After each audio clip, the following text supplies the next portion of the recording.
ఈ రోజు 4-5 నియోజకవర్గాలలో తిరిగి ఆ రోజు గెలిపించుకున్న వ్యక్తి, నువ్వు కార్లో కూర్చోబెట్టుకుని తిరిగిన వ్యక్తి ఈ రోజు ఎందుకు గుర్తొస్తలేడు నీకు?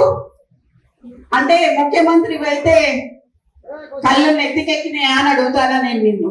ఇది అచ్చ కాంగ్రెస్ వర్సెస్ పచ్చ కాంగ్రెస్ అయింది. ఇక్కడ మొత్తం పచ్చ కాంగ్రెస్ మాత్రమే నడుస్తున్నది. ఇక్కడ అచ్చ కాంగ్రెస్ ఏది నడవట్లేదు.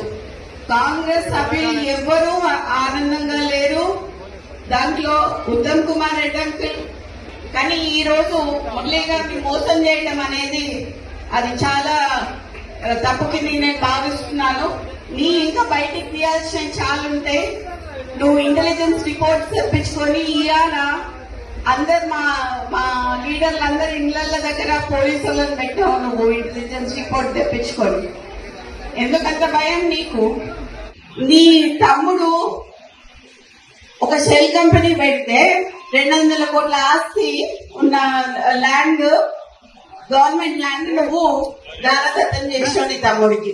ఇట్లా నీ తమ్ముళ్ళు నువ్వు రాష్ట్రం మీద పడి తింటాం తప్పితే ఇంకేం చేయలేదు. ఈ రోజు నీ తమ్ముడు ఒక 200 కోట్లది ఒకటే చెప్పిన, ఒకవేళ ఎవరైనా నాకు కౌంటర్ ఇచ్చిందనుకోండి మిగతా కూడా బయటికి తీయాల్సి వస్తుంది.